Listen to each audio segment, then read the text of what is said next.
Olá, no programa Pauta Especial vamos falar sobre o Laboratório de Preservação, Conservação e Restauro dos Acervos do Arquivo Público do Estado.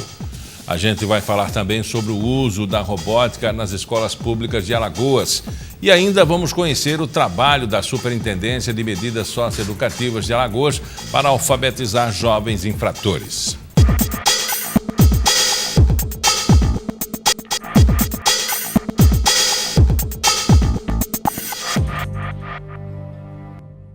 Uma nova motivação para alunos da escola pública. O estudo da robótica, uma aliada na construção do conhecimento e na evolução pedagógica dentro do processo de aprendizagem. Nessa escola, na periferia de Maceió, uma revolução do conhecimento está em curso. O ensino da robótica tem sido um forte aliado do aprendizado. Na rede pública estadual, 50 escolas elegeram a robótica como disciplina eletiva para o ensino médio. O ensino dessa matéria tem contribuído para que os alunos utilizem esses conhecimentos em outras disciplinas. A gente tem que utilizar a física para produzir nossos protótipos, aí ajuda nessa base. Assim. A gente tem que calcular tudo certinho para verificar se vai dar tudo certo. Quando você vai ter no currículo, você vai ter um entendimento a mais, seja para qualquer tipo de formação, principalmente quando se é referente a cálculo. Quando eu desenrolei, eu gostei e disse, oxi, sério que eu desenrolei? Aí comecei a praticar mais e adquirir mais conhecimento sobre isso. Quer seja como diversão ou profissão, a robótica tem viabilizado em Alagoas espaços de trabalho e conhecimento. E a base começa no ensino médio. Segundo os professores, os alunos que estudam robótica se destacam entre os demais. O progresso tem sido evidente. À medida que a gente desperta neles essa curiosidade, eles expandem o desejo de conhecer mais. Aí vai além do que a gente dá, porque essa parte da robótica é uma parte minúscula diante do mundo que eles podem encontrar lá fora. A intenção é implantar o ensino da robótica até o final desse ano em mais 45 escolas públicas. Nessa outra escola, na zona oeste da cidade, vários kits de robótica já chegaram, mas o uso deles ainda depende de um curso de capacitação que o professor responsável vai fazer.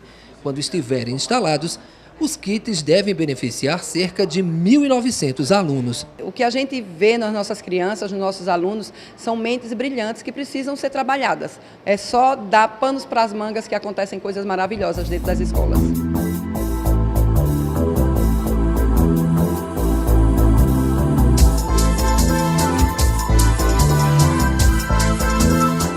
O analfabetismo dentro das unidades de internação de Alagoas vem sendo enfrentado com investimentos na área pedagógica. A iniciativa é da Superintendência de Medidas Socioeducativas de Alagoas, vinculada à Secretaria de Estado da Prevenção à Violência. Para falar mais sobre essa ação, conversamos agora com a gerente de Desenvolvimento Integral da CEPREV, Cássia Moreno. Primeiro, uma clientela bastante específica, né? Vocês vão trabalhar. Também as metodologias e o sistema deve ser específico? Bem específico, né? O público, ele requer, ele pede que seja uma técnica trabalhada realmente para atender, porque o que acontece? Quando esse jovem, quando ele tem esse encontro com a violência, né? Quando ele não teve lá atrás toda aquela política pública que dá o apoio, que dá toda pautado aquilo que o Estatuto pede, aí ele tem um encontro com a medida socioeducativa. Aí não é só esse adolescente, é a família que adoece. Então, quando ele chega nesse processo, ele precisa de quê? Ele precisa de um atendimento específico, de uma equipe técnica preparada para que leve para ele não só a parte emocional, que é necessário reestruturar, porque o que acontece com a gente, né, Miguel? Ninguém faz o mal pelo mal. Você não consegue fazer aquele mal simplesmente que você vai fazer. É aquela coisa que você também você atinge, porque você perde os seus valores. Para você fazer, porque nós temos uma linha de conduta, aquilo que você já vai crescendo pequenininho, você já está sabendo o que é o caminho, do que é certo andar. Então, quando falta os pilares, o apoio, a família, que é muito importante, que às vezes ela tem aquela desestrutura familiar não bem posicionada ou direcionada para dizer, mas é quando causa assim, alguma coisa de separação? Não é isso, porque às vezes o casal está junto, mas esquece o filho. O casal está junto, está na mesma casa, mas não está presente. E que tipo de assistência também essa mãe teve para cuidar desse adolescente? Aí, de repente, tem o encontro desta família, desse histórico, na medida socioeducativa. E é necessário que esta equipe técnica esteja preparada para receber um caso especial em questão emocional, psicológica e de aprendizado. A gente está falando de casa aqui, e pelo que eu entendi na compreensão da tua palavra, é de que ninguém nasceu para cometer aquele tipo de situação. Ele se encontrou com a situação. Mas tem deles que repetem. Isso. Eles são tirados da sociedade várias vezes e cometem de novo o crime. É um público específico bem diferente daquilo que a gente está falando? Mas o que é que acontece? Esse tratamento, eu acredito, não, eu tenho quase certeza pelos estudos que a gente faz, que é uma coisa continuada. Porque o que é que acontece? O que é que o SINASE tem? SINASE é o Sistema Nacional Socioeducativo, é ele que nos atende. Quando o adolescente está na medida, as regras da lei que nos rege, que nos direciona para esse atendimento, chama-se SINASE. Então, o que é que o SINASE pauta? O SINASE pauta que a gente cuide desse adolescente em todos os sentidos, da assistência, da educação, da saúde e psicossocial. Então, ele tem, dependendo do ato, ele passa os 45 dias de uma unidade provisória até 3 anos, dependendo do que foi cometido. Mas o que é que acontece? Aí lá a gente faz todo esse trabalho pedagógico, trabalho social, dizendo a você, resgatando os valores, que é necessário você voltar para o caminho. Não deu certo. Você pegou a trilha que está errada, então vamos voltar para o caminho. Quando ele recebe a liberdade, quando ele sai, que ele já vai para outro tipo de medida, vamos dizer, vai para a semi-liberdade, que ele já está sendo acompanhado, que é uma medida também, a semi-liberdade, mas ele não está privado da liberdade.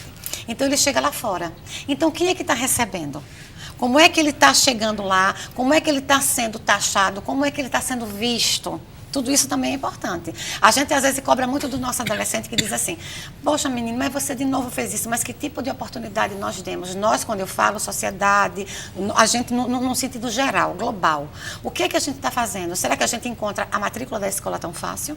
Será que a gente consegue inseri-lo no mercado de trabalho fácil? Será que ele encontra a família em outro ambiente do que ambiente que adoeceu todo mundo? Então, são questionamentos que a gente faz, porque há a questão quando ele reincidiu de novo, menino, você voltou de novo, que tipo de suporte nós demos? E quando a gente fala, nós demos, assim, o que foi que a gente resgatou nele lá fora, para dizer assim, eu não fiz por isso. Existem casos específicos que eles têm o apoio, têm a oportunidade, que acontece também meninos nossos que recebemos, na minoria, mas recebemos meninos que tiveram todo tipo de apoio, tiveram uma boa escola, mas trilharam por um caminho meio diferenciado, se equivocaram. E como fica esse processo cognitivo de aprendizagem, dessa relação que vai nortear a vida dele para sempre, que ninguém vai poder tirar dele, que é o conhecimento? Como é que fica esse processo cognitivo? O que é que a gente faz? Esses meninos, geralmente, quando eles chegam para a gente, ou eles não tiveram nenhuma participação de escola, ou passaram pela escola até por um processo, porque só para cumprir aquele horário, porque a mãe trabalhava, alguma coisa desse sentido. Então, ele não teve um desenvolvimento de aprendizagem. Ele não teve. Então, quando ele chega, que ele encontra a nossa equipe preparada, que vai ofertar para ele, aqui é aquela descoberta. Então, o menino chega e diz assim, você faz, não sei fazer nada. E a professora começa a insistir, a pedagoga começa a puxar dele, a psicóloga também, que a equipe é uma equipe multidisciplinar que faz isso, e ele começa a se desenvolver. Então, ele começa a dizer assim, poxa, mas eu estou escrevendo. Eu não escrevia, mas eu estou escrevendo. Então, ele começa a se descobrir no potencial que ele tem. O jovem, ele quer sempre ser aceito, quer seja privado de liberdade ou a sua vida normal, por grupos. E ele está em meio de um grupo que trilhou para um outro caminho. Como é essa relação do interesse dele pelo novo, pelo aprendizado, por ir para um caminho diferente e o grupo que ele participa? O que é que acontece? A gente faz, como eles fazem, o grupo, que eles começam a conviver juntos por questões circunstanciais que se encontraram na medida, e o nosso grupo, que é o exército que vem, o exército educativo, para mostrar para ele. Então, o que é que a gente faz em primeira mão? Estreitar o vínculo. Você precisa começar a mudar até a forma como você vai perguntar. Por que você fez isso? Quando você faz, o que houve? O que houve? O que levou a fazer isso? Então, quando você dá a oportunidade, ele começa a ver, ele não está me julgando. Ele não está me apontando, porque é diferente. De novo, porque quando você vai lá, para você ter uma coisa que você está repreendendo, que você está dizendo, julgando, já dizendo, não tem jeito e tal, porque existe esse julgamento externo muito grande. Nós temos dificuldade, às vezes, para fazer o vínculo da nossa família, porque a mãe, quando vem, eu digo, mas mãezinha, o que foi que aconteceu? Ela, porque assim, eu saí muito cedo, porque para as minhas vizinhas não estarem vendo, porque a vizinha diz, oi, tá vendo ali, ela já vai fazer isso, já vai levar as coisas para o bandido, já vai fazer isso. Então, o próprio círculo nosso, ele faz aquele bloqueio. Então, o que foi que a gente viu na parte da educação? Nós investimos na educação mostrando a ele a parte de conhecimento, colocando uma aula mais interativa. Você coloca, quando você leva a descoberta que a professora vai lá, eles começam a dizer, você vai fazer a alfabetização. Quando você junta as letras que ela dá uma palavra, ele já nem acredita. Pô, é o meu nome? Porque são essas letras. Então, ele começa a ver que é possível. Que é possível ele ter essa conexão. Porque, às vezes, ele é tão impregnado do que nós julgamos, do que nós dizemos.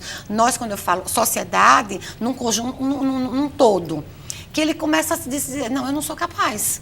Eu não consigo fazer, eu só sei fazer isso, eu só faço mal mesmo. E quando você começa a desconstruir, quando você começa a dizer, não, você pode, eu não consegui. Está vendo que eu não consegui, mas vai conseguir de outra forma. A sociedade faz isso, coloca escolas à disposição, empresas alfabetizam, preparam mão de obra e o sistema também. Qual é o processo diferente de lá para os outros? O que é que acontece? Lá, eu acredito que seja a questão do próprio tempo. O tempo, ele é desfavorável para nós na preparação, porque o que é que a gente faz? Os meninos passam com a gente 3 anos, no máximo, ou 6 meses que ele é avaliado. Então, você está lá, a gente está sempre fazendo uma roupagem diferente daquilo que vai ofertar. De repente, você alfabetiza de um jeito, você vai alfabetizar com jogos, você vai alfabetizar... Que tipo de alfabetização a gente vai fazer? Então, você está constantemente modificando a sua forma de ofertar. Tornando atrativo, né? Tornando atrativo e facilitador. Porque, às vezes, você chega com uma parte muito técnica para falar e, às vezes, você quer dizer o seguinte, você quer mostrar um exemplo, que existe uma junção de cores, que você juntando essa cor, o azul com o vermelho, dá essa tal cor. E, às vezes, digamos que essa cor fosse verde, então é melhor você dizer que... Pessoal, vamos lá, vamos analisar o campo do Rei Pelé. Aí você começa a dar uma fixação melhor. Você puxou para um lado que ele começa a entender. Isso facilita para uns e, às vezes, não funciona com outros. Então, a equipe está sempre numa roupagem, dando um diferencial. O grande desafio do mundo moderno é afastar as crianças da tecnologia um pouco, para eles se concentrar mais um pouco, porque está muito disperso. Sim. Lá tem esse tipo de problema também? Temos sim. A dispersão é outra. Não, mas temos também essa parte tecnológica, porque o que é que acontece? Eles fora têm acesso. Quando chega lá, ele não tem o acesso. Né? Aí ele fica com aquela coisa. Então, ele não tem. Nós temos problemas de meninos quando eles chegam lá, que ele tem a dificuldade do relacionamento, porque já não senta para conversar. Essa parte dos avanços fez a gente... Ele aproximou quem está distante e distanciou quem está próximo. Porque o que é que acontece? Eu chego lá e digo, hoje é aniversário do Miguel, Miguel, no WhatsApp. Mas eu não ligo, eu digo, pessoal, eu vou dar uma descida que eu vou falar com ele. Eu vou dar um abraço nele. Aquele abraço caloroso que faz falta. Que nós estamos sentindo falta do humano. Né? É essa parte humana. Então, é isso que a educação está fazendo diferente no socioeducativo. Essa carga humana. Quando você chega lá e o menino diz, eu não consigo aprender. Você consegue fazer. Se você não consegue fazer, porque você veja o alfabeto inteiro, a gente vai começar pelo menos pelas 3 letras. E depois a gente vai juntando, vamos ler pelo seu nome. A gente vai encontrar como é o seu nome e vamos fazer isso aqui. E você começa a ver o avanço. Né? Então, mas temos essa dispersão, porque eles vêm de fora com essa parte muito forte da interatividade. E quando chega lá, imagine, hoje a gente passa e diz o seguinte, pessoal, vamos fazer o dia sem WhatsApp, sem internet, sem nada. Para uma sociedade normal, você não ia conseguir, a gente não consegue, porque você depende, a gente trabalha pelo WhatsApp. Você trabalha, porque, vamos dizer, eu posso dizer a você, Miguel, isso assim, assim, assim, você já me responde de imediato. Então, de repente, isso corta. Né? Até o processo de corte, ele já é uma coisa traumática. Conversamos com Cássia Moreno, ela é gerente de desenvolvimento integral da CEPREV. Muito obrigado pela entrevista. Eu que agradeço. E depois do intervalo, nosso assunto é o Laboratório de Preservação, Conservação e Restauro do Arquivo Público de Alagoas.